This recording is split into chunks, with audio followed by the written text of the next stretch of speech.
should let them know the light that she left me will ever glow. Born and raised in Ortigas, Pasig City, officially called DWJM 88.3. But you know us, it's Jam. 60 minutes of pop fiction. Venture into a world of fantasy, animation, gaming, mythical language, graphic novels, robotics, and sci-fi. Tune in to 60 minutes of pop fiction with Marty Tengco. Wednesdays at midnight on your new music alternative. Jam 88.3.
Was the main theme for Warhammer Chaosbane, composed by Jasper Kidd. Welcome to the show, 60 Minutes of Pop Fiction here on Jam 88.3. You're here with me, Marty Tengco. And if you're a Warhammer gamer, player, or whatever you call yourselves, or an addict, or no, let me scrap that word. It's sort of a trigger, sorry. If you're so much into the game, both the tabletop and the video game, well, you're in the right place at the right time. You are listening to this show that will be talking about Warhammer for this morning. And I am with someone who's apparently so much into the fandom. I guess you've been playing for so long, right? I haven't actually been playing that long. My name is Todd, by the way, and I got into Warhammer 40K back in the early 2000s when their video game adaptation, which was Warhammer 40K Dawn of War, came out. There you go. We haven't even started yet. I was about to say his name, Todd Gamo. Everyone, welcome to the show, Todd. Hi, thanks for having me. And I hope, guys, that you have all your stories, your comments, your questions, whatnot. We're on Facebook Live. Just message us on 60 Minutes of Pop Fiction. And, of course, our text line, 0915-349-0883. You could ask us, or basically you're gonna ask Todd, not me. He's the one who's into the fandom, not me. But ask us, message us on our social media accounts on Facebook and our messenger, our text line and our messenger. What's wrong with me? Hello, retrograde, stop, go away. Alright, so I would like to say hi to some people though. First, before we start, let me see. Mike Magkase, I hope I'm saying your name right. So legit. Hello, thank you so much for tuning in. Kizaya Manzanilla. Hey, hello, thank you so much for tuning in. Ryan Bamba. Hello guys, thank you so much for tuning in. Christian Umali. Hi. And Ryan Bama, why is your voice so not you? Haha. What do you mean? Is my volume not up? I think it's up. Well, I don't know. I hope it's still up.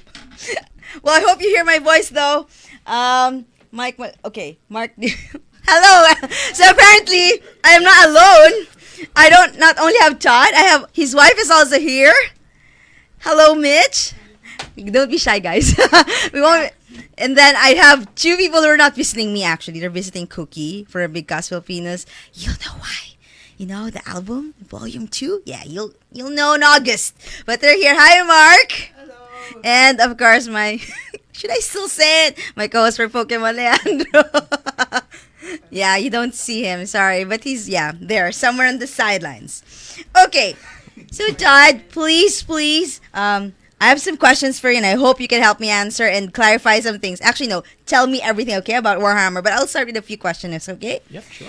Let me just fix your mic a bit. There you go. All right. First question is, how was Warhammer introduced to you? Okay. Well, my first introduction to Warhammer, like I said, was the video game, Warhammer 40K Dawn of War, back in the early 2000s. My cousin bought a copy of the game, and we decided to play it. It was a real-time strategy game, a little bit like Red Alert, Command and Conquer. Okay. And I really got into the lore because, I mean, who doesn't want to control 8-foot-tall walking human tanks like the Space Marines? I can't be me, so maybe it's somebody else. But yeah, I can imagine the power, the concept of being able to control something. Yeah, sure. So you have been wanting this all your lifetime. Yes. Yes. I can see that. Okay. So the appeal was there. But have you been playing fantasy themed games even prior to being introduced to Warhammer? Yes. Prior to being introduced to Warhammer, I've been playing Dungeons and Dragons ever since 2nd edition. Oh, cool. Yes. So during that time, it was in the time of 3rd edition. And then I got introduced to Warhammer. I got into the video game for quite a bit. Did some online play. And then I became really curious about the lore, the stories behind these characters, behind everything. And I decided to start reading the books. Right. And from the books, finally decided to start building my own tabletop army, which is unfortunately still a work in progress, but it's going to get there. How big are you planning your army to be? Not too big, actually. Warhammer 40K is a little bit on the expensive side of a hobby. I can imagine. Yeah. I think your wife was saying something prior off air. Yes. Yes.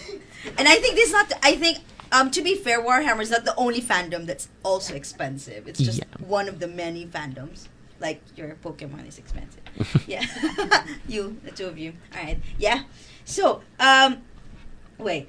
So, can you, since you've mentioned lores already in the stories, because that's what you did, right? After trying the game, you went to the stories. Yes. Can you tell us, what is Warhammer anyway? What is the story about? Okay, so Warhammer 40K, which is different from Warhammer Fantasy, because they're two different worlds. How different are they? Is it very, very different? Or? Yes, Warhammer Fantasy plays looks more medieval. Okay. So they've got knights, they've got dwarves, they've got elves, they have orcs, they have giants. Okay. Of course, they have humans. In Warhammer 40K, it's more of sci-fi. It's a sci-fi setting. So we have, of course, you have your humans, and then you have the many alien races that populate the galaxy. Because it's sci-fi, therefore. So how about Age of Sigmar? How is it different from the other two? Right. So Age of Sigmar is kind of a continuation of Warhammer Fantasy. Okay. They had an event in the storyline in Warhammer Fantasy where basically the Warhammer Fantasy world ended.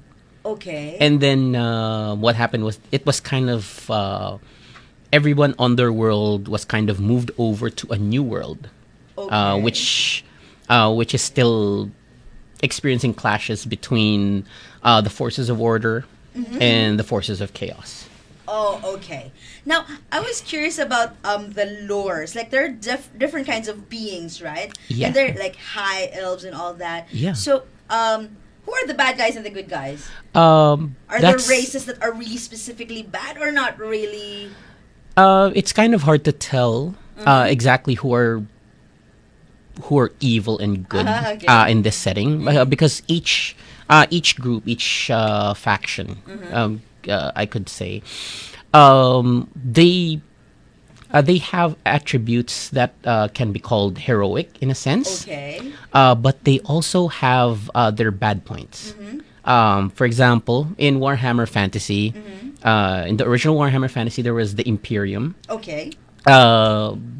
Humans could be they could be strong, Okay. heroic, All right. caring, but they could also be intensely xenophobic Okay. Got it. and warmongering. So Oh, all right. So it depends. yeah, it depends a lot on what's happening.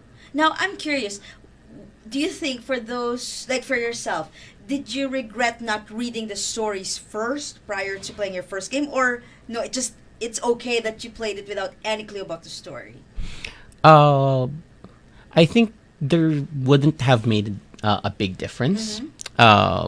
Getting into the video games first, provided me with a taste of what it was like. And then getting into the literature, into the books, into the stories, made my enjoyment even better. Oh, okay. So, since you said you played Warhammer 40K, which is sci-fi. Yeah, So, exactly. what is the story? Like, because you just gave me a really small gist. Can you expound the gist some more and tell me how do you play, and also how do you play the game as well? Okay, so both Warhammer 40K and Warhammer Fantasy, you build armies. Okay. So obviously you buy miniatures. Okay. You assemble them because when you buy them, they're not assembled. Okay. You assemble them, you paint them.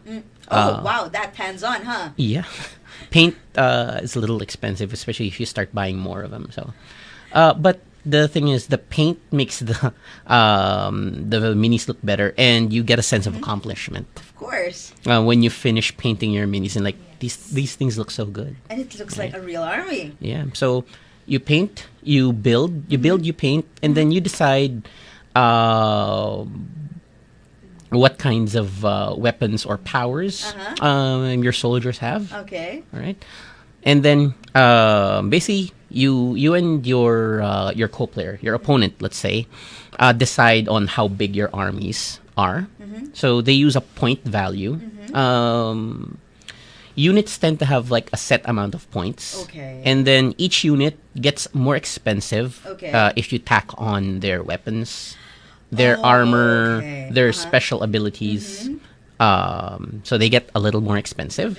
Once you reach your limit, you can't add any more units. Oh, all right. Right. So And we're talking about tabletop. yep, that's on the tabletop. The video game is totally different. The video games are different because the video games they span a lot of genres. Okay. The first Warhammer 40K game I got into, which was Dawn of War, was a real-time strategy game. So it played a lot like a hybrid of the old Command and Conquer and Red Alert games, plus some added things from the Warhammer universe, like the point total. Oh, okay. Because I could only get a limited amount of people out. Oh, that's why. But this storyline is still the same for both tabletop and video game. Yep. Although the thing is, like they say, not everything on not all the stories. Oh, I'm sorry. All the stories are canon in Warhammer, but not all of them are true. That's confusing. Okay. So, but we are talking about the same creators, right? Oh, yeah. What's is it Games Workshop? It's Games Workshop. So which one is canon? It's because a lot of the stories in Warhammer and Warhammer 40K, let's say Warhammer 40K, they're looked at behind the lens of the Imperium, so humans. Okay. So the thing is, these are canon in the sense that these things happened, but depending on how the Imperium's propaganda works, these might not exactly been how it went. Okay. So, okay. For Warhammer 40k, what is the canon, or what's the most acceptable story, both for tabletop and video games? Is it so complex? It's not really complex. It's I mean, the universe or something? the universe is not that complex. It's Okay. just that each faction has a different means of looking at events. Okay. So for the Imperium, in one of their latest storylines, one of their planets that okay. they controlled Okay. got attacked by one of their enemies, Okay. and the planet blew up. It was destroyed completely. Okay. But the Imperium still insists to this day that the planet's still there. That's kind of twisted, but okay. Yeah. So it makes sense for the Imperium. Okay. It's a property. Yeah, They own because it. because one, they own it, and two, the planet itself had immense propaganda value for their citizens. Ah. So it was kind of like the planet itself, Cadia, it was named Cadia. That as long as it stood, as long as everyone thought that the planet was still there, Okay. all their citizens would remain loyal and would still have hope. Wow, that is really conquering and power and domination. Well, to the citizens at least. Yes. So, what is the main... Oh, okay, so with Warhammer, is it just RPG or there are other forms of gaming? There are other forms of gaming. Of course, there's the tabletop Okay, game. yes. The tabletop game itself has many different ways that it can be played. Oh, so it's not just RPG. Yeah, it's not just RPG. Okay. There's a tabletop pen and paper RPG, the usual like D&D where you roll Yes. dice, Yes. right? There's that. There's the tabletop game with which is basically a war game. You build your minis, they fight. Is that just a 1:1, like two persons only, or it could be like a group or something? It can be a group. It Isn't could that be a bit played as a group. confusing? Not really, because you guys take turns. But you have to be able to track what everyone's doing. So it becomes a bit of an exercise in micromanagement. Oh, so there's no one like some sort of a GM or something. Not really, except in big tournaments or events Tourneys. where they'll have referees or judges looking over. So, but if it's really small, it's just amongst you guys, and it's all about being just plain honest, then yeah. Yeah, we just play honest. Has there ever been cheating? I can't really tell, Uh-huh. or I can't really talk about that because I haven't been on the tournament scene yet. Not yet. Okay. But with me and my friends, we're more of, since we more of enjoy the lore, Yeah. and we're still planning on building our armies, we tend to play a little bit more honestly. Okay. With regards to creating your army, are there like, for example, you can only have humans only, and then your friend can have the other races, or it's okay to just mix your races or whatnot? You actually, the rules of Warhammer say you don't, or you can't actually mix your races. Okay. If you play Imperium, which is Okay. the humans, they have several internal factions itself. They have the Space Marines, your 8-foot tall superhuman walking tanks in armor. Yeah, it was really huge. Yeah. But their enemies are bigger, so yeah. So you have the Space Marines, you have the Imperial Guard, which is just your normal everyday human that you give a bulletproof vest and then a rifle, and you tell them fight the aliens. Okay. All right. Right. There's the Imperial Navy. They aren't really represented in the tabletop game because they're more represented in the video games. Okay. Because again, it's really hard to put on a gigantic spaceship on the tabletop. Yeah, I can imagine. Okay. There's the Sisters of Battle.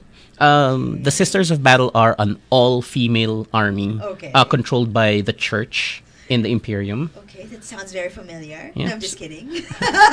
Sounds real. Okay. Yep. So those are the main factions. Okay. Although currently most players usually only play either Imperial Guard Okay. or the Space Marines. Okay, and you can only play humans. You can only. You can also play the other alien races. Oh, okay. So let me give you a bit of a look at the other alien races. Yes. First up, there's the orcs.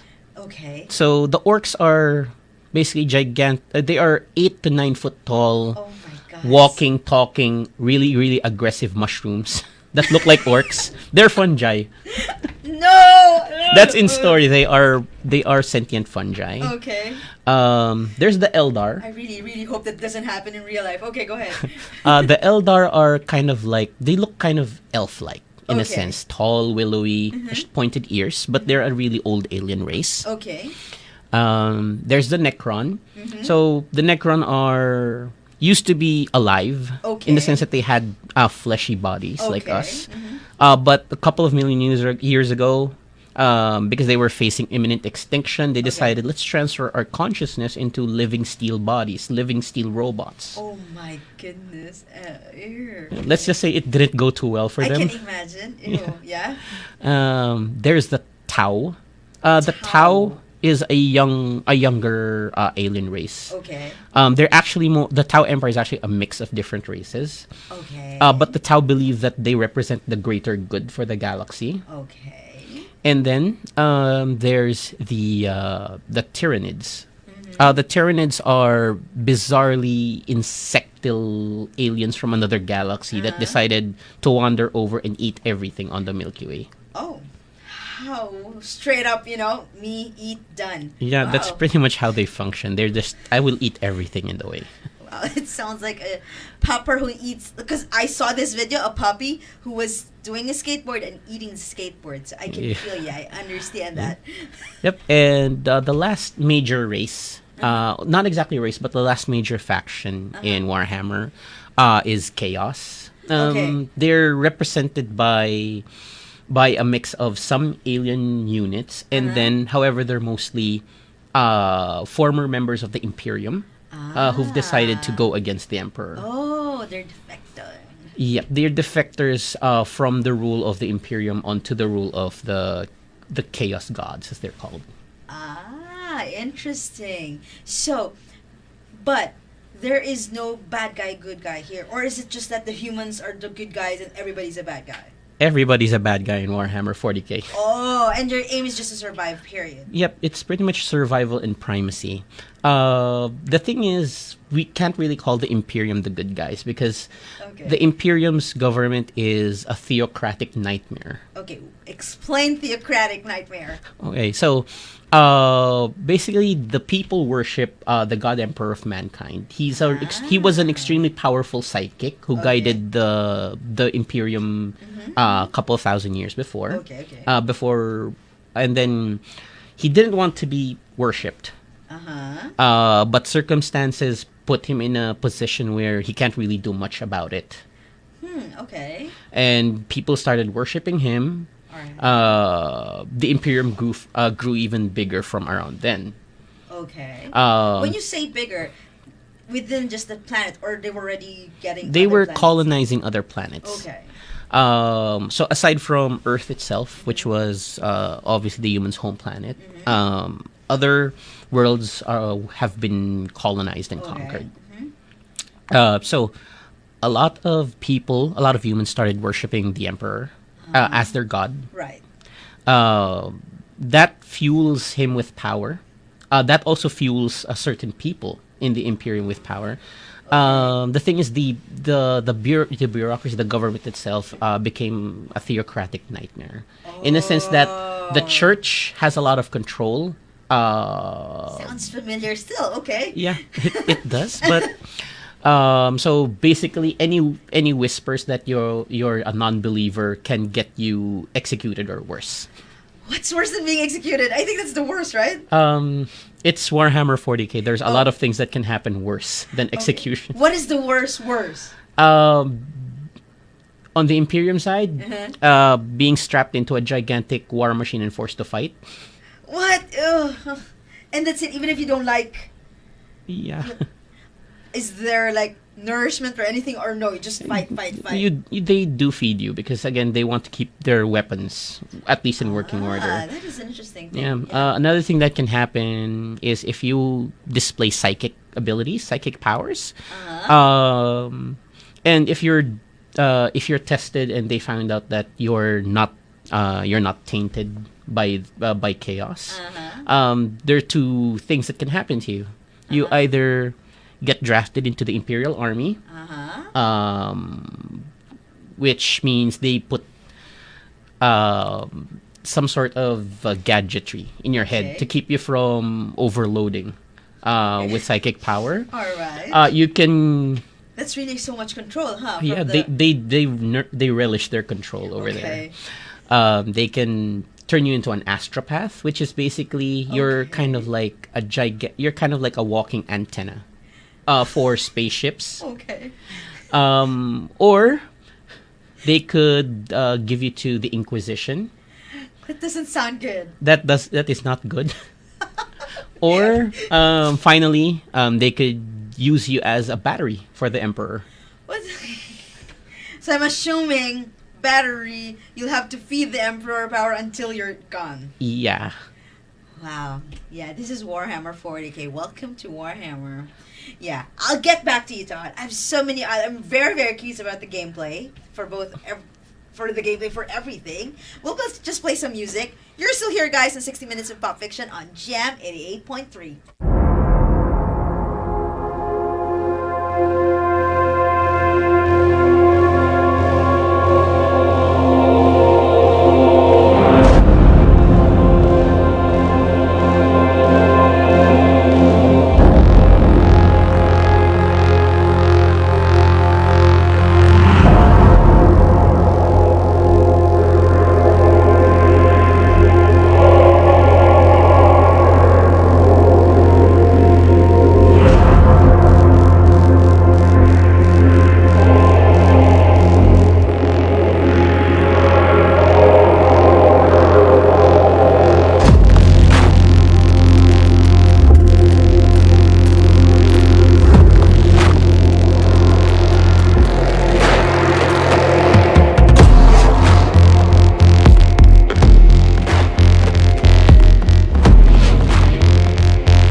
Jam 88.3, the city's new music alternative.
for Warhammer Vermintide 2, composed by Jesper Kidd. And prior to that, I played Warriors of Mars for Warhammer 40k Warhammer 40k Mechanicus, composed by Gamo David. Welcome back to the show, 60 Minutes of Pop Fiction on Jam 8.3. You're here with me, Marty, Tengco, and with me is Todd Gamo. Hi, Todd. Hi. You okay? Yeah, doing fine. Yes, and I think he's replying to you. Some people are sending in their comments and their hurrahs and whatever on Facebook. Again, we're on Facebook Live. Just look for us, 60 Minutes of Pop Fiction.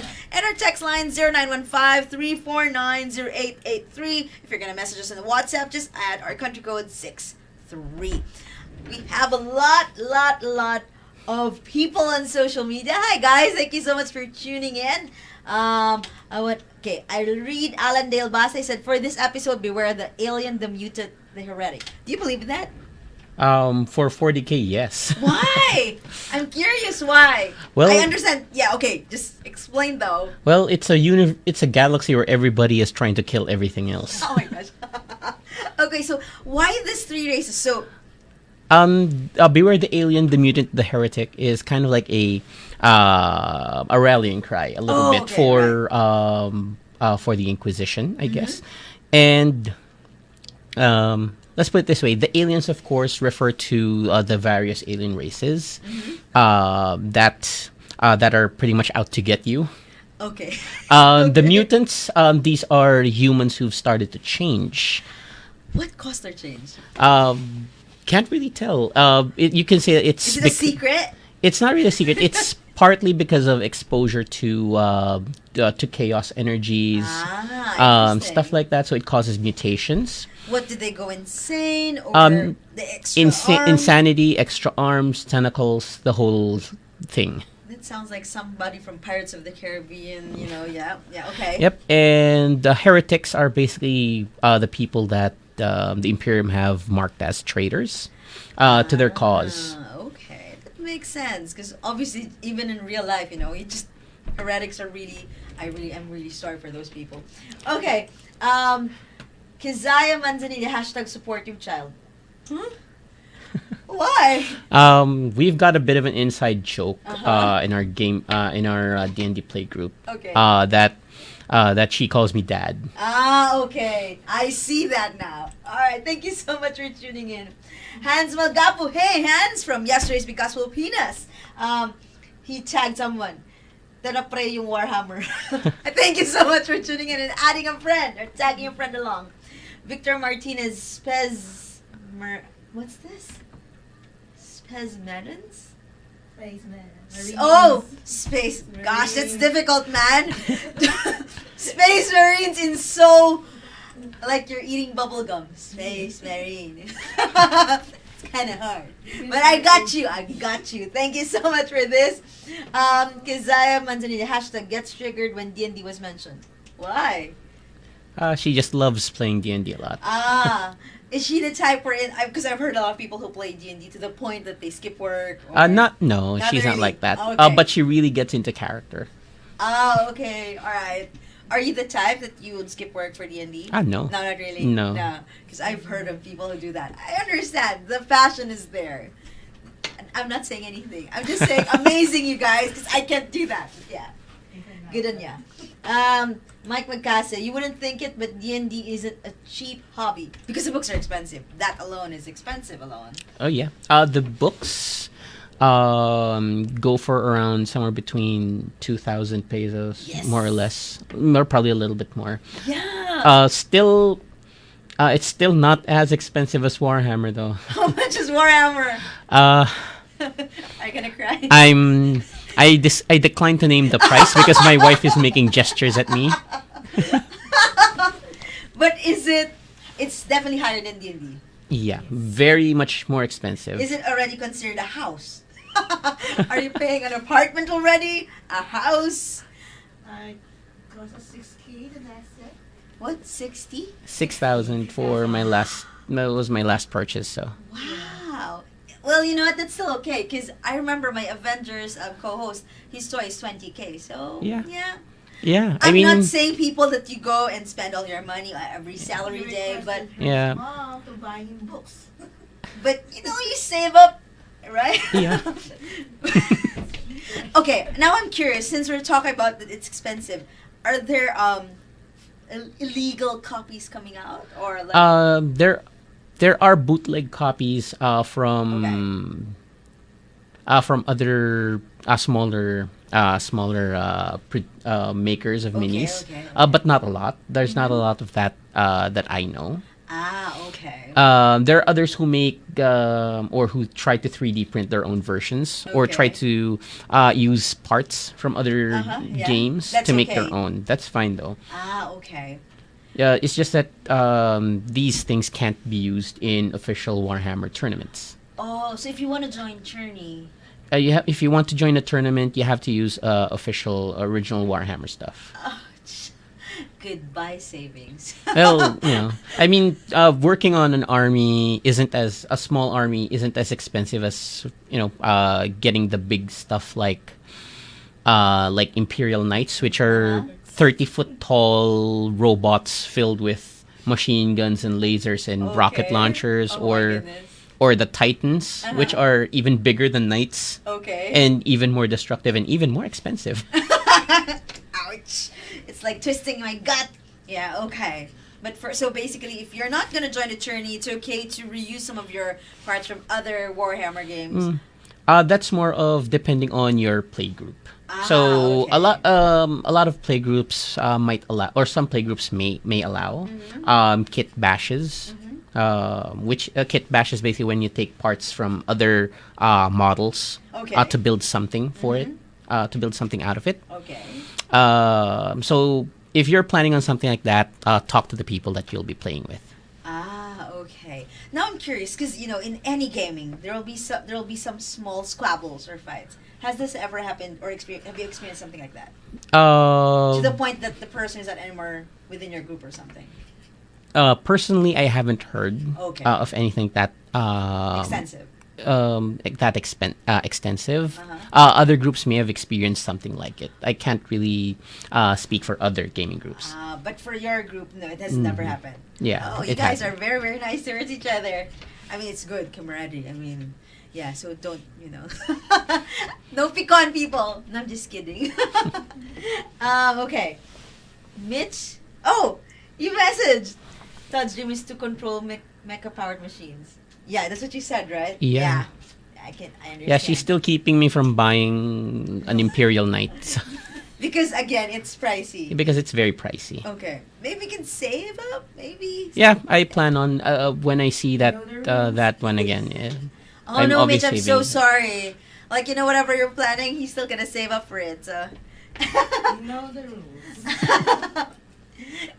Okay, Amy Walenda. Hi, Amy. She's in the States, right, Kooky? Yes. Where in the States again?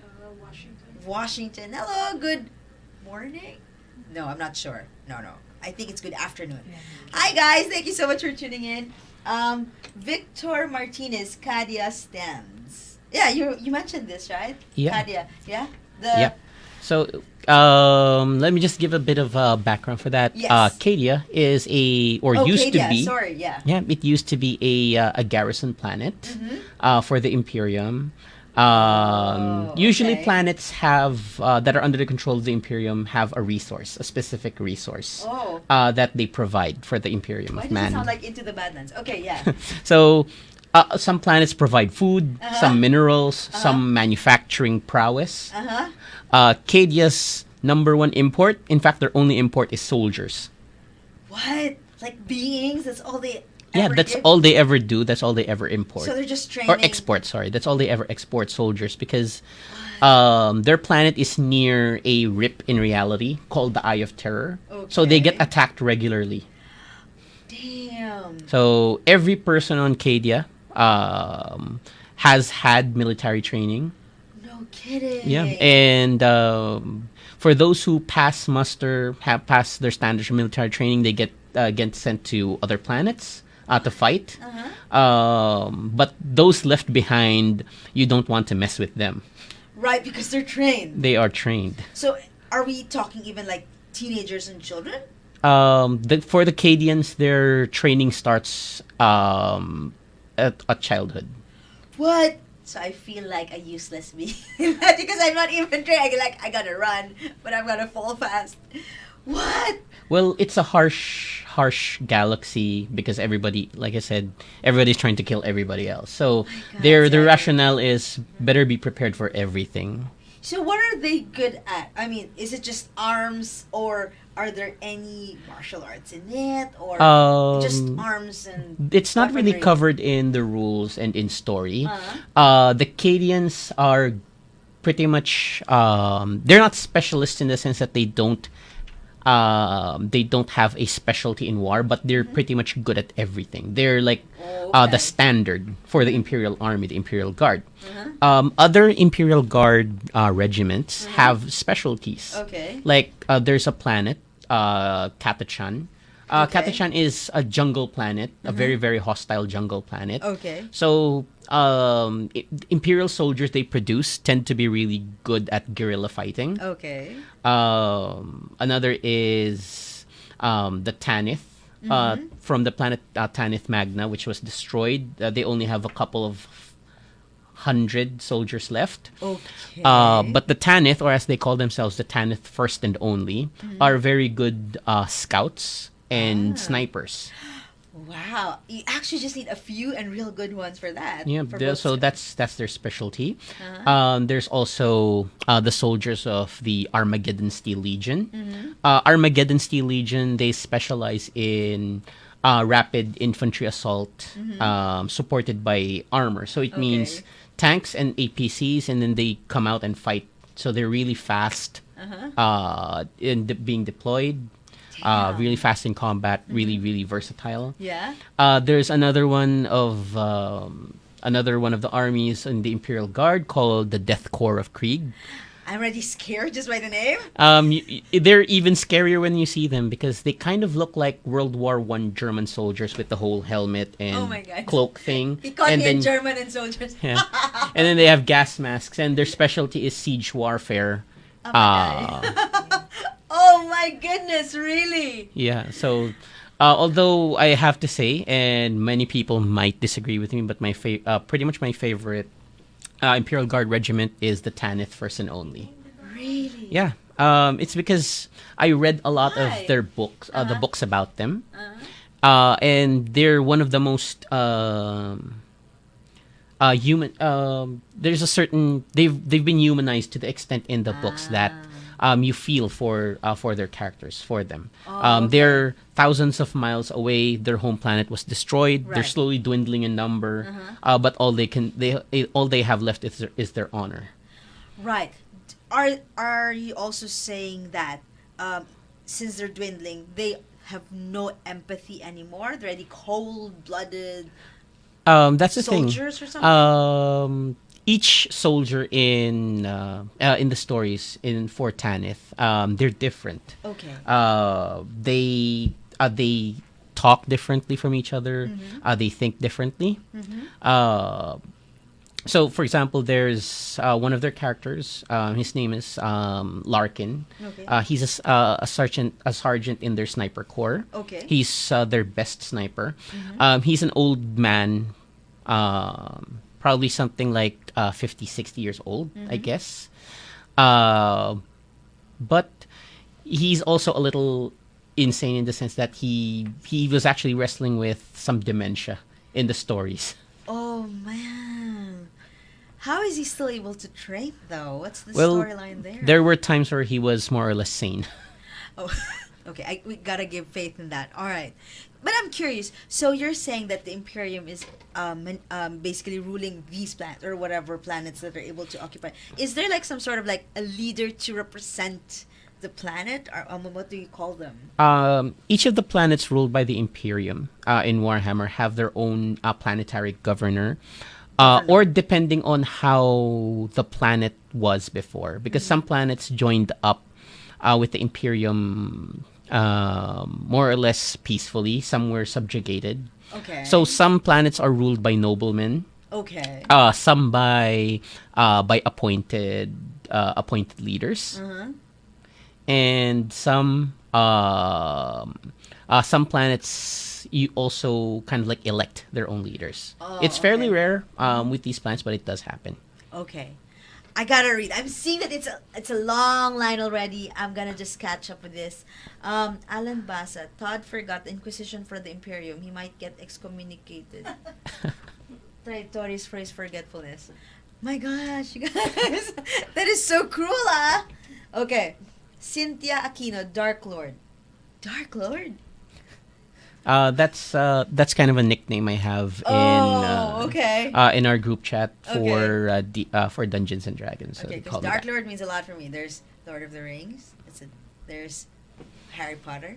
There is Star Wars. Should I go on and on and Yeah. on? It is a bad representation, but okay. I'll give you the nickname. Okay. There's this Toby Fernando, sounding good, brother. Oh, cool. What's this? LBGC represent related happy birthday. Oh, you had your birthday? Last week it was on the 21st. Oh, happy birthday, Right. sir. Thank you. I'm not gonna ask your age. Don't worry. I'm not insensitive like that. What's this? Kazaya Manzanilla. What's this? The Spanish Inquisition. Okay. Oh, really? Is it similar to that? Yes. In brutality, in Yeah, well, Yeah, sure. because theocracy, Inquisition. So, in brutality, in methodology, they have a lot of parallels between the Imperial Inquisition and the Spanish Inquisition. I can feel. Okay, yeah. It's just that the Imperial Inquisition in Warhammer is a lot more brutal, and they have guns. Yeah. They have a lot of guns. Yeah, right. Yeah, okay. Napoleon Denkaiko, hi DJ Marty. Hi, thank you so much for tuning in. Victor Martinez, hey Todd.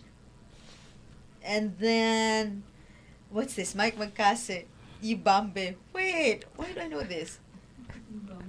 What is this? Black Panther. Oh, why? That's a totally different fandom, you know. That's, Marvel, like somewhere there.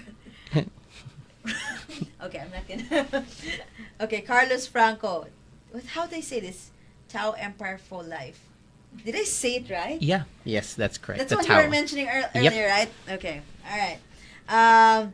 Even Kizayo Manzanilla says Yibambe. Okay, guys, really different fandom, really. I'm just kidding. Just kidding.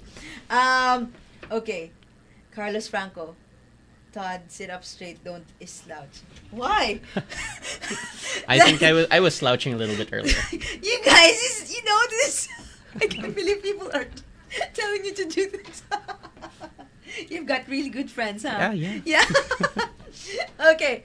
All right. Long range is the game. Y'all can touch me. What does that mean? Okay, so the Tau Empire is infamous on the tabletop for basically being what we call a gunline army, which means everybody on their side packs long-ranged weaponry, and they're very good at it. Oh no! Like you run and whatever, you're still gonna die. Oh yeah, they will tag you. Wow. I've never been so scared of the term tag in my life until today. Okay, we'll be back for more. We'll play some music here. So here are 60 minutes of pop fiction on Jam 88.3.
the city's new music authority. Jam 88.3.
If you've been playing, that was for the main menu theme for Warhammer 40k Eternal Crusade, composed by Maxime Goulet. And prior to that, I played the trailer theme for Warhammer 40k Inquisitor, Martyr, composed by Gurgly Buttinger. Welcome back to the show, 60 minutes of pop fiction on Jam 8.3, your new music alternative. You're still here with me, Marty, Tengco, and Todd Gamo. Hi, Todd. Hi. Yeah, I was telling Todd, because his wife, Mitch, said, why don't you talk about the memes?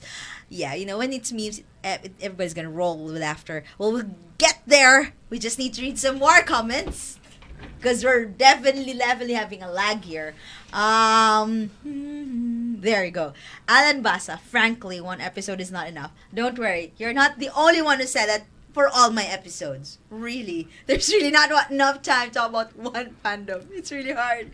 It says here, it's just how vast the lore of Warhammer 40k is. The Horus Heresy itself could make for at least a month's worth of pop fiction, and that's speaking very lightly. Just give us a gist. What's that? So, the Horus Heresy is in the past of Warhammer. Mm-hmm.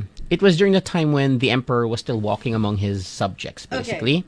Mm-hmm. He had set up what was called the Great Crusade, so that he could, the Imperium, could take back all the planets that were lost. Okay. Colony planets that they lost contact with, planets that had cut off relationships with Earth. So he was taking them back one by one. Mm-hmm. Now, one of the Primarchs, or the Primarchs are basically extremely powerful Space Marines, leaders, if you will, of the Space Marines. Okay. They were created specifically to lead the Space Marines. Mm-hmm. One of his sons, Primarch sons, Horus, as he was called. Okay. He was leading the legion called the Luna Wolves, later renamed Sons of Horus. Okay. And then he became he became corrupted by chaos. Okay. And he decided to betray his father and his brothers and fight against the Imperium. Oh.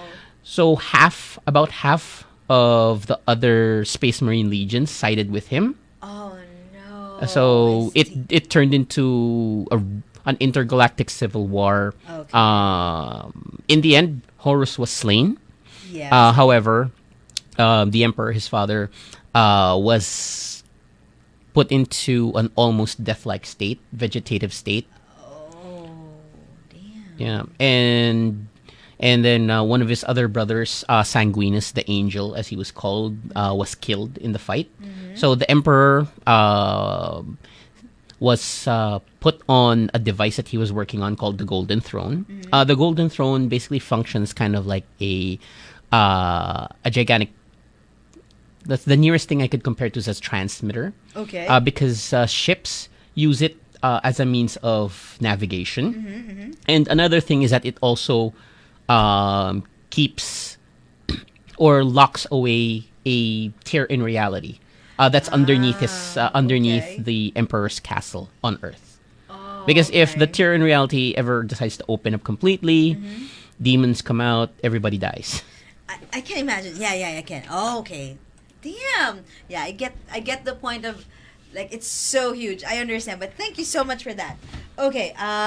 What's this? Carlos Franco.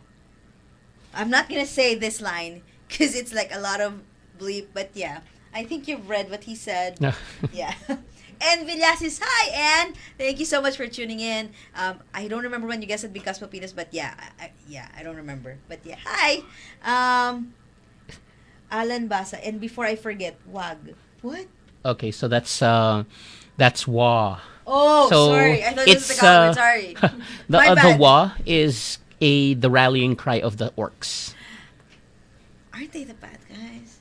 Well, everybody's the bad guy. Yeah, okay. So, Sorry. Yeah. so right. basically, the orcs are like I said, they're ambulatory, talking, thinking mushrooms Ew, okay. with really big guns, big axes, and a nasty attitude. Shouldn't they not have guns in the first place because they're mushrooms? They somehow know how to make guns. How is it even possible that fungi makes guns? Well, they found guns, and then they reverse engineered it, and then they decided they could make their own guns. How did this happen? Okay, now I'm curious. Were they ever like that even before all of this has happened? Were they really thinking beings? Yes, they Oh, were. okay. Actually, they were engineered as a bioweapon before by a different alien race that died a long time ago. So they were engineered as a warrior race, basically as a weapon. Unfortunately, the alien race that created them died out, and they were left with no one to control them. I get it. Okay, now I understand why they can actually create machines and all that. Okay. Yeah. Either they create their own machines which shouldn't work but somehow work, or they Yeah. steal. That I get, yeah. Yeah. But how to use them and make them really, really... Because I've seen some of the trailer for the video game. They look massive, but they don't look like They look smart in a way that they know their targets, they know how to But shoot and... they don't really look like they would know how to make something Yeah, that's mechanical, but they somehow do. Yeah. I'm still curious still. Ryan Bamba. SL. What's this? Well, Is this an inside it's joke? another inside joke. Okay. So basically, we make jokes about people who can't play, and then somebody tells them SL. Take an SL. Oh, sick leave. You guys. I've heard this before many, many times. Sick leave, vacation leave, emergency leave. Every leave I've heard to play a game. Yeah, I understand. I feel you. Okay. Alan Basa. The Imperium of Man speaks using a British accent, oddly enough. Yeah. So Really? that's for a majority of them, especially on Terra or Earth. The other planets, however, they have their own. They evolved or created their own languages, so they talk differently. Okay. Obviously, the Cadians speak a lot like British. I would assume they okay. talk British English. Tanith, the Tanith person only, they speak a language that's kind of like Gaelic. Gaelic. Wow, I haven't heard Gaelic in a long time. It sounds a lot like that. That's because the author created them, based them off of Scottish and Irish partisans. Yeah. So that's why they act and talk like We're that. talking about Rick Priestley, right? He's the creator of... No, Rick Priestley was the creator of the Tabletop. of the tabletop game. Oh, okay. So they also hire a lot of writers okay. to work on the books. Right. Okay. So again, the Imperium itself is really, really vast and really, really diverse racially. So, for example, there's a planet that's a lot like Africa. It looks a lot like Africa in the sense that Okay. savannas, Ah, okay. steppes, stuff like that. Are there still animals? There or- are animals. Okay, I thought Alien like and otherwise. Okay. So Because I was assuming, since it's Warhammer 40k, maybe there's no more beings except humans and aliens, and no more like animals or well, whatever. there are still animals. Dogs, rats. Ew. No. Are you serious? I don't want rats. I don't. I'm sorry. Not really. Dogs, rats, the usual vermin. On the planet Fenris, which is the home of one of the Space Marine chapters, or they were a legion before, but they're a chapter now, smaller in size, called the Space Wolves. They have gigantic wolves. I can't imagine. Are we? Okay. I forgot what you call them in Lord of the Rings, but we don't have. They're like wolves. wargs or worgen. Right, wargs. Yeah. Ah, okay. You know what? I was about to say this earlier because I'm a Lord of the Rings fan. I've noticed that a lot of the terms in Warhammer are familiar, or I'm not saying the same meaning, but they're familiar. Some of the terms that are used in Lord of the Rings. Yes, Like there are Eldar some some familiar terms there. Orcs, obviously, the Eldar. Yeah, There is a lot of overlap with the terms, and also Games Workshop, who's creating or making Warhammer. Yes, yes. Also used. I'm not sure if they still do manufacture, but they also produced a war game line for Lord of the Rings as well. Oh, okay. We're talking tabletop. Yes, they Oh, also okay. published tabletop Oh, game for that's it. why there's some, like mishmash. Like it sounds familiar. Oh, okay, because they create some games. Oh, okay, got it. Thank you. All right, what's this? Fidel Rosa for the Emperor. Okay, so you're for the Emperor. Okay. So we all are defending our respective races here. Okay, Alan Dale Bass, the Emperor protects. Yeah, I think I heard that already earlier. Carlos Franco, Tao Empire for life. Okay, so everybody's just repeating it. Okay, Todd. Okay, Mitch has something to say. What's this? Likes Warhammer 40k and the Tanith that he named our dog Ibram Gaunt. aka Iggy. That's not so bad. I mean, I've seen a lot of things. And you were telling me off air his full name. That's what I love about geeks. They name their pets based on their fandoms, and it's so interesting to hear their names. Okay, Carlos Franco, talk about Rogal Dorn. Yeah. Yeah, okay. Okay. So, Rogel Dorn, he's one of the Primarchs, or Gene Fathers or leaders of the Space Marine Legions. Okay. He led the Imperial Fists Legion. Okay. The Fists color was yellow, and their armor was painted yellow, and their symbol was a clenched fist. So, Dorn was a methodical man, very methodical, very defensive. His legion specialized in defensive warfare. So they like to create forts, fortresses, defensive structures, and stuff like that. And he had a rivalry going with one of his brothers, who later turned traitor, Perturabo, who was the leader of the Iron Warriors. Because the Iron Warriors were specialized in siege warfare, Oh. and the Fists were specialized in defensive warfare. So Aren't you they could say good? that they're like mirrors of each other. Yeah, right? Yeah. But imagine when they fight. Yeah. Yeah, I'm not gonna go there. Okay, what's this? Fidel Rosa. Talk about the different Space Marine Primarchs and chapters. Okay. So Can you just give us a gist? I think that's Yeah. really, really long. yeah, because there's 18 of them currently. Okay. So we've talked about Dorn and the Imperial Fists with their specialty in defensive warfare. Yes. Perturabo and the Iron Warriors, who specialized in siege warfare. Okay. There was, of course, Horus and his Sons of Horus. Yes. Who after his death are now named the Black Legion. Uh-huh. They're kind of like an all-around army. They're good at a lot of things. Okay. There's the Blood Angels. Okay. Formerly led by Sanguinus. Okay. Called the Angel because he had like wings. Uh-huh. He had actual wings on his back. Oh, for real. Yeah, and the Blood Angels are pretty good at close combat and assault. And Also scary. so they like getting up close to fight. Like the neck and then Yeah. stabbed by the gut. Okay. Yep. Yeah. And the Blood Angels have one more thing going for them. They have what's called the Black Rage. Why does it sound like you go manic and stuff? They turn into kind of like vampiric What? beings. And I thought it couldn't get any worse. Really? Yeah. So that's the Black Rage. They get really, really angry. They Hulk out.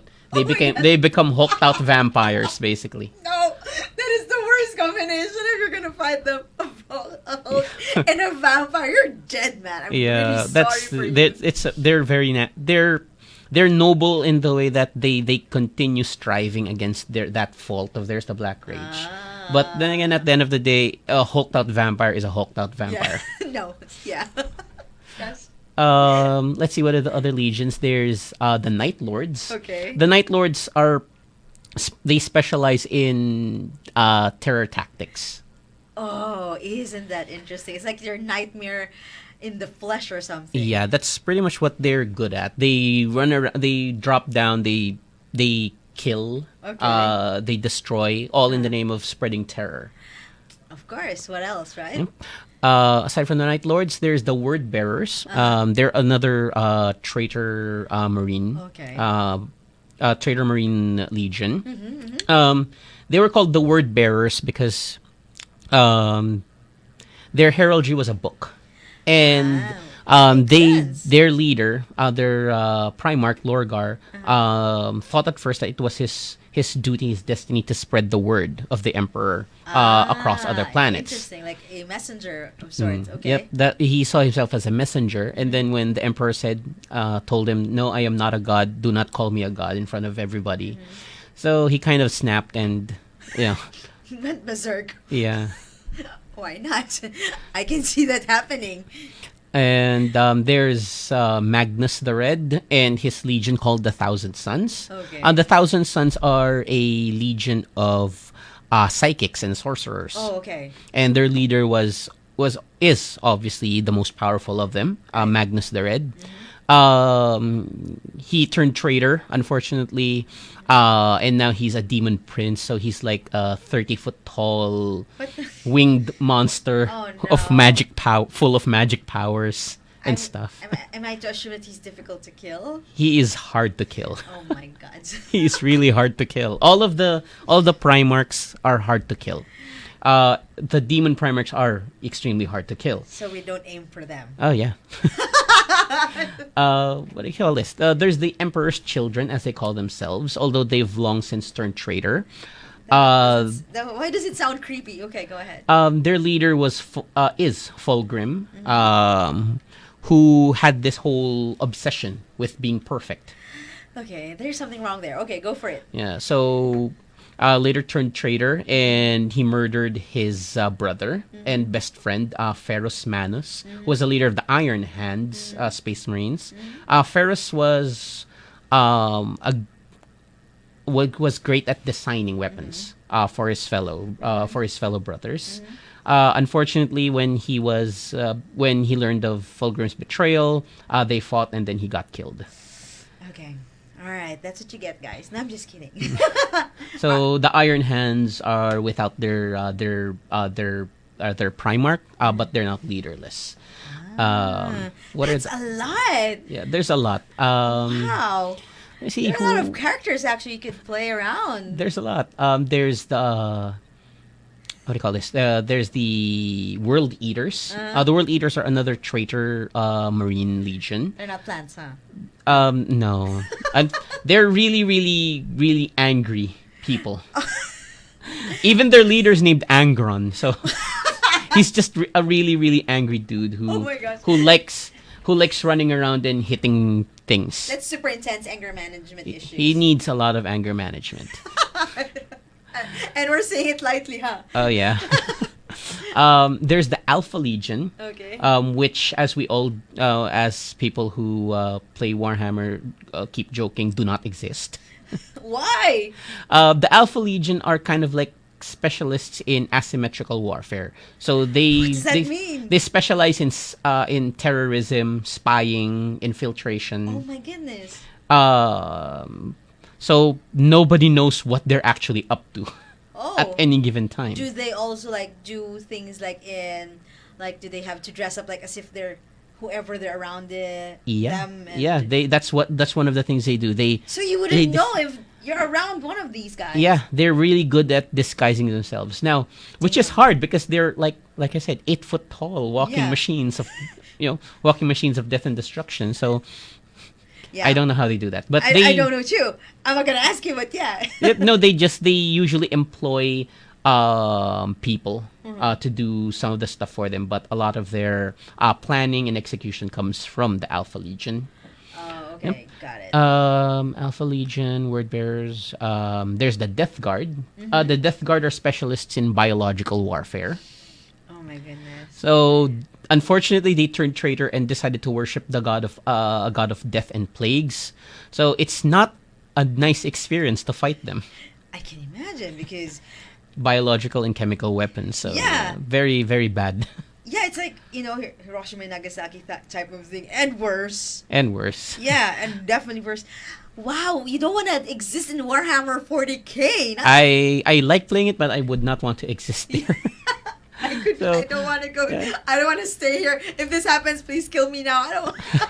So I mean, there's still a lot of other groups for the Space Marine Legion. So talked about the Blood Angels, who are loyal to the Emperor. There's the Ultramarines. The Ultramarines, their color or heraldry is blue and silver. Wow. And they're led by their Primarch. His name is really hard to pronounce. Robote Gilliman. I can't. Yeah. No. So their motif is a little like Roman or Greco-Roman. Okay. So Gilliman is really good at conventional warfare. I see. He pretty much wrote their manual on warfare. That is so old school. You have your own manual Yeah. first before you do siege and destroy. Okay. Yep. I can imagine. So that's them. There's the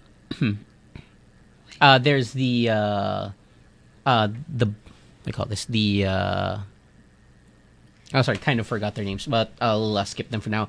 There's the Space Wolves. Yeah, I saw here that someone said Space Wolves, Carlos Franco. Yep. So the wolves are, let's say, 8 foot tall Vikings in armor and waving around axes and machine guns. No, thank you. I'm a quit.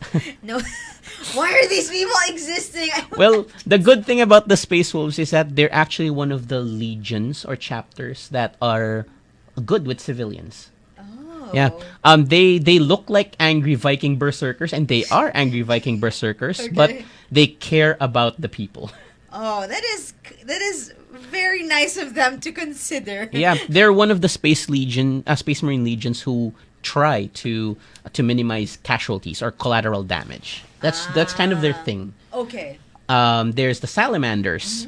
The Salamanders come from a planet that's pretty much volcanic in origin, so the whole planet is dotted with volcanoes, erupting volcanoes. Okay. So the Salamanders are really good with flamethrowers. Okay. I kind of figured that one part.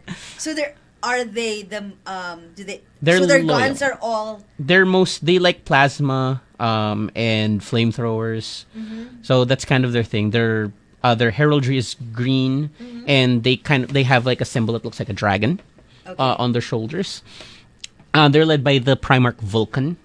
so like Star Trek. kind of Star Trek. Also what and speaking of memes, the Salamanders are also one of the Space Marine legions that care about civilians. Okay. Which is why a lot of they're called Salamandros. Naman. I don't know if I'm supposed to laugh or like cringe, like memes. That's pretty much what they've been memeified into. Ew. They're called the Salamandros. No. Okay, there you go. There's the Raven Guard. Okay. The Raven Guard are really good, like the They're not ravens. They're basically they're just called the Raven Guard, but they're good at infiltration, scouting, and their leader is named Corvus Corax, which gets really hilarious because that's the scientific name for the common raven.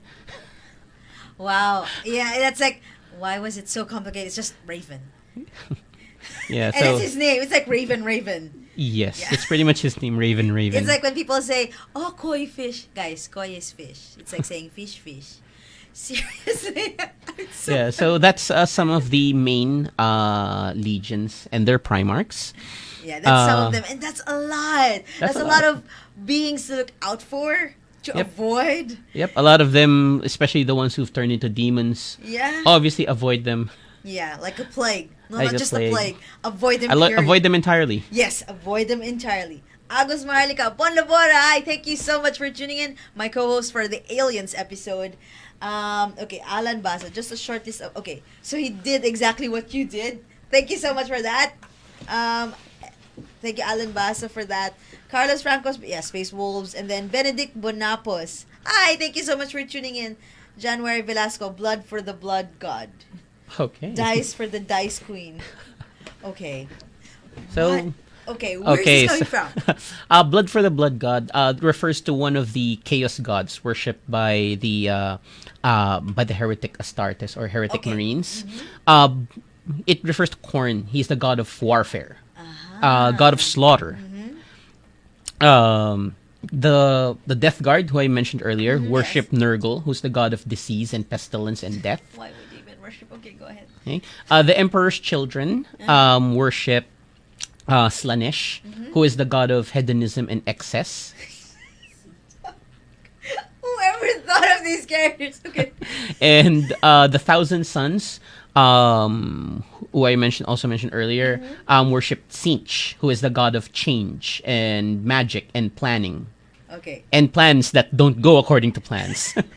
I was about to say that there is something that's so neutral about that god that a little bit further to the left or the right will go wrong. Yeah. Yeah, so he's pretty much the god of whatever will go wrong, will go wrong. Not the type of god I want to worship. Okay. None of them. Well, the thing with the chaos gods is, they do have really, really malevolent aspects, but they also have aspects that they took on that are more benevolent, more good. If you Right. would think about it. Right, For example, Khorne is the god of slaughter, but he's also the god of bravery. Oh, I see what you did there. Okay. Yeah. So, yeah, you could say that it's an evil thing, but at the same time, it represents. Yeah, it represents a core value. Yeah. A core human value. Nurgle is the god of death and pestilence and disease, but he's also the god of healing. Really? That's ironic. That's very ironic because, well, I could see it in a way because, let's face it, he wouldn't create a disease that he doesn't know how to counteract. Still, it's like it's like a pharmacy who invented a disease, and then they're gonna sell the drug because they created this disease. My God. Okay. Yeah. So Slanesh is the god of hedonism and excess, but he's also the god of the arts. Which is the evil side of the arts is hedonism. Yeah. Yeah. Yeah, and Tzeentch is the god of plans and change. Yeah. Change can be viewed both negatively and positively Yes. in a sense. So, Right, so yeah. that's his aspect right there. Oh, that's a curious thing, but yeah, that is interesting. I like the way it was done, but yeah, I still don't want to be living in that world ever. I don't want to be forced to pray to any of these gods. Sorry, no thanks. Okay, what's this? Genesis Ogbinar. Okay, Carlos Franco said, "Don't forget the Angry Marines." Yep, he mentioned it earlier. Genesis Ogbinar. We march for the Macrag and Macdo. So, What? What So- did happen here? So we march for Macrag is the war cry of the Ultramarines. Okay. They're referencing their home planet Macrag. What does Macdo have to do with this? I don't know. It sounds funny though. Yeah, It Macrag and rhymes. Macdo. It's, It rhymes. yeah, it does rhyme. The Mac part. Okay, Juan Rabe, Miguel Rabe, Todd, do you like lemons? What? My friends are kind of weird. I can see that. Yes, I like lemons, JM. What does it have to do with? Okay, I will not ask. Okay, Ryan Bamba. Okay. Genesis Ogbinar, last one for the War Master. Horus is a gangster. Okay. I can see that. Fidel Rosa, Chaos is the best. And thank you so much for tagging people. Thank you guys for the comments. I finally reached the final comment. And I still have questions for Todd. Okay, I'll add just a few more questions. Sure. Todd, when you were playing the games, which part made it so difficult? Like, you didn't even know how to do a work around this part of the game. There's for the tabletop game, there's a lot of difficult aspects for Okay. it. For example, of course, price. The price ceiling can be a bit of a Hindrance. A hindrance. Okay. It's a gate basically. That makes it a bit hard to get into. Okay. So for that, I've decided that one of the things I'm going to be playing, I won't be playing the full scale tabletop skirmishes. Okay. I'll be playing one of the variant games or game modes called Kill Team. Kill team. So basically, Kill Team, I don't need so many minis. I need like 10, 15 of them. Okay. And I'm good to go. So it's a lot cheaper to play. Right. It's a lot cheaper to play because I don't need to buy so many minis. Right. I don't need to buy a lot of paint. Yes, that's true. And I don't need to maintain a really large army list. So Yeah. 10 minis, that's it. I can play with these guys. When you say paint, because I was curious about the paint. So we're not talking about just acrylic or oil. This is really a special paint for this? This is acrylic. They're acrylic model paints. Oh, okay. So you So- can buy from outside. Like, Yeah. you don't need to Yeah, really, like... you can. A lot of modelers, you can use the paints used for other scale models. There's a lot of brands available. It's just that one of the paints that's that a lot of people use is Citadel paints, and it can get expensive if you're buying it. Of course. Because, you know what, that's the reason why I'm asking is because I saw this video on Facebook about how oil paints are made. It's the reason why they're expensive is because of the pigment and all that. So it explained why. So I'm asking you because I know it's going to be very expensive because paint alone is, when the production alone is expensive. So we're not talking about even how to bottle it up and all that. So yeah, I understand. Yeah, so paints, the models, so price definitely. Another thing is the rules. Okay. Warhammer's gone through 8 editions. 8th edition was launched 2 years ago. That's the newest. So you have to buy the books as well because that contains the basic rules for play. Okay. So when you say 8th edition, you can just play that edition, right? You don't need to keep referring to the other editions. Yeah, 'cause the 8 is 8th enough. edition is pretty much the current baseline Okay. for the game. Okay. So again, books, that's another 2,000, maybe 3,000 pesos added. If you're gonna specialize in an army, say like the Black Templars. The Black Templars don't have their own book yet. So if you're gonna specialize in, say, like orcs, you have to buy their specific book or codex. What? Per race? Yeah, some of the races have their own books. Are you kidding? So you still have to buy that plus the main book. Yeah. And then It's you have because your some of them minis and your it's paint. because some of them have like special rules that are that only they can use. Ouch. Oh my goodness. It hurts. Okay. All right. I get it. So these are the reasons why it's kind of difficult to play Warhammer. Yeah, that's one of the things that makes it difficult. Right. Assembling the minis, of course, takes time. Painting takes time. Also, and I know the struggle is real for everybody who plays the tabletop, transportation. Yeah. You've got a bunch of small minis, so I can't just very well just put them in a bag. Yeah, you can. So a lot of people came up with solutions like specialized carrying cases. It's like Tamiya. It's yeah. like that's how old I am. So one of my friends decided, you know what? I guess the toolboxes from Tamiya work. Right? That was- Or you go to the hardware store and just get Yeah, buy a toolbox. Yeah, you don't need That's one of the to solutions. make that, your own dividers so that it would Yeah. yeah. So that's pretty much what we do. Another thing is actually finding a play group.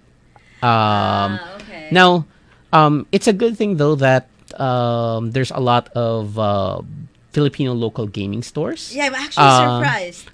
Who carry these products. One of them, is it okay if I say their name? Yeah, that's okay. Neutral Grounds. Neutral Grounds is the official. I think they're the official retailer because they're the only store that I know that Where carries are they? Where are Warhammer. they based? Manila? They're based in Manila, Makati, QC? Makati, Quezon City. Okay, There's so- one in Mega Mall. Okay, there are branches. So they're the only official. I think they're the only official because I've never seen other stores carry Warhammer figures. that or makes minis. it expensive because they're the only ones selling Yeah, it. but they're also one of the. They're also the one that sponsors and holds tournaments.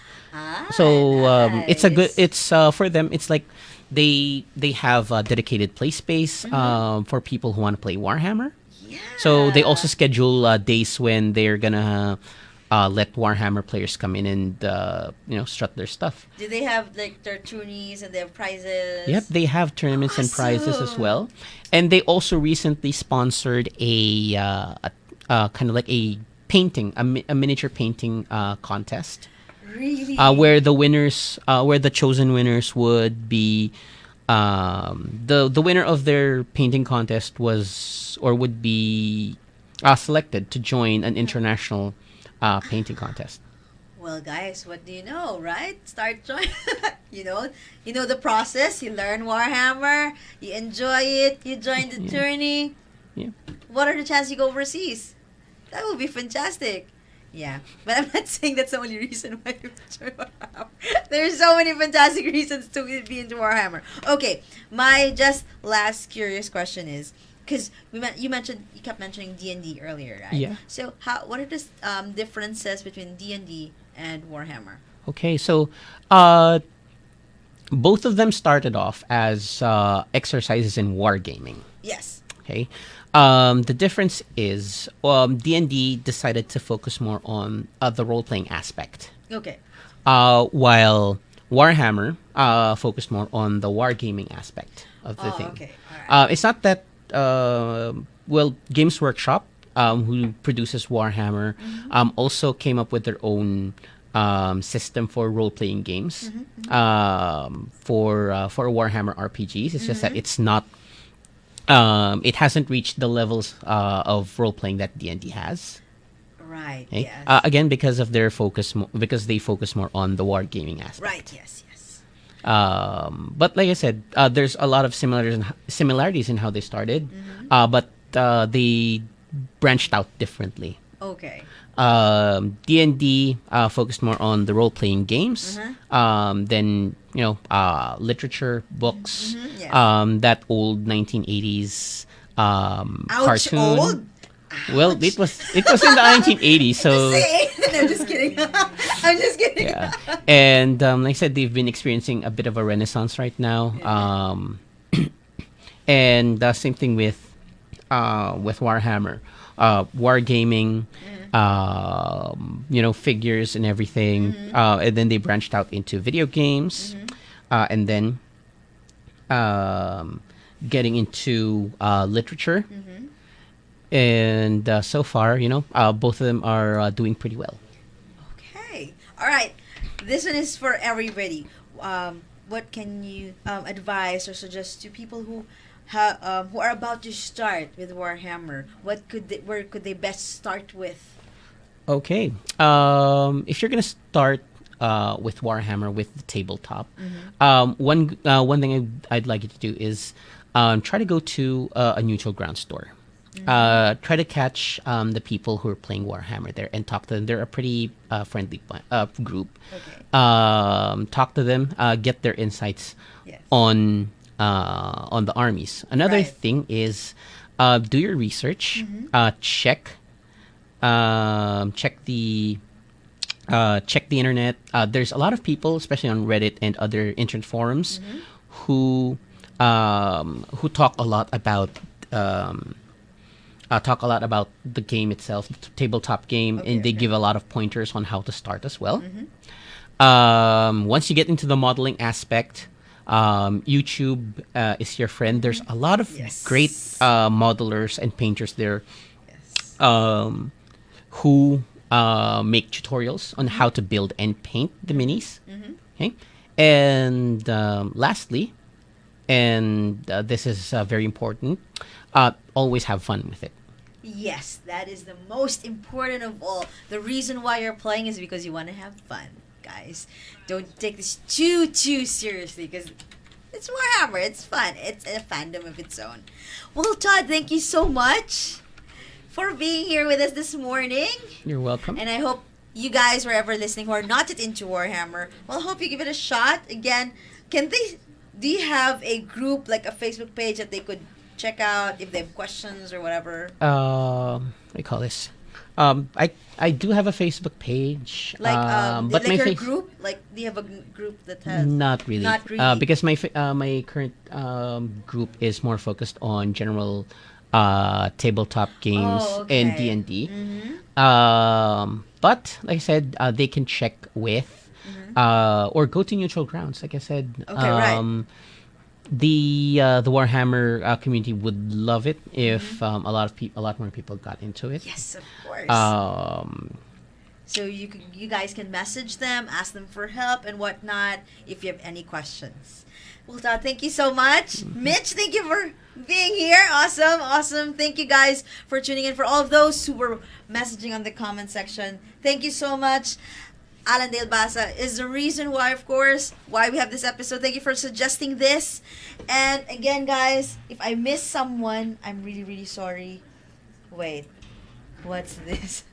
Oh my gosh, I'm not okay, there's so many still who are commenting. I'm really sorry, guys, I can't read that anymore. But thank you so much for those who are listening. We're tuning in both on National Radio 88.3 dial or on Facebook Live. Thank you so much.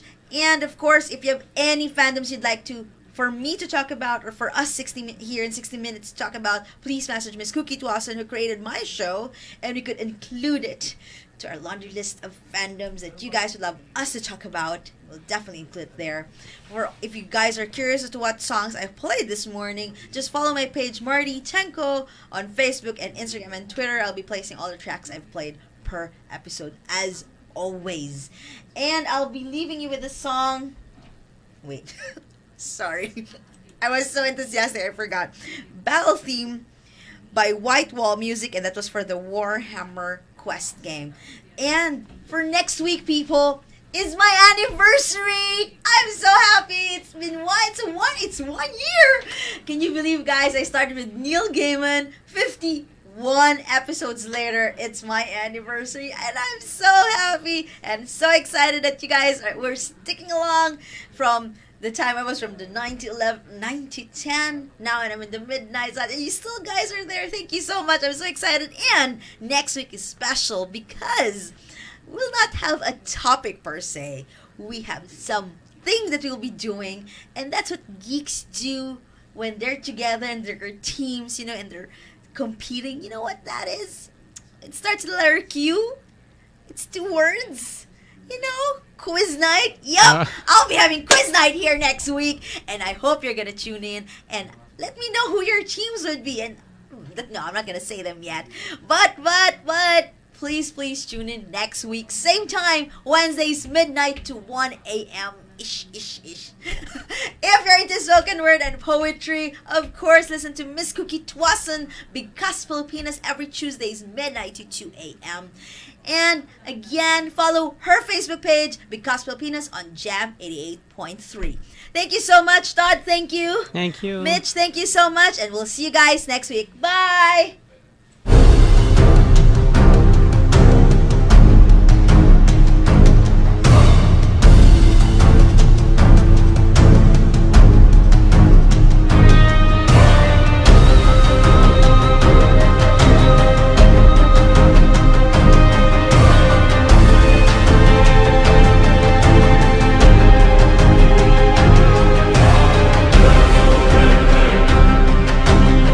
It's all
60 minutes of pop fiction.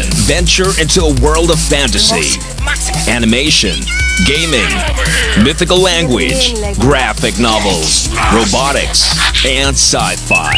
Tune in to 60 minutes of pop fiction with Marty Tengco. Wednesdays at midnight on your new music alternative. Jam 88.3. Your weeknight dose of spoken word on primetime radio. Because Pilipinas. As life creates beats through hands and feet gestures. If your sister asks me about you, Because Pilipinas. Hosted by Kooky Tuason. Tuesdays, 12 midnight. Shut yourself off from the world and nod. Hayaan mo ring aking hagkan ang pangangatan. Because Pilipinas. On your new music alternative. Jam 88.3. If you take all the music of Jam 88.3 and counted each of them, you'd have a lot of time on your hands. Because that would take a long time and probably have better things to do. Right? Please say yes. New music alternative. Jam 88.3.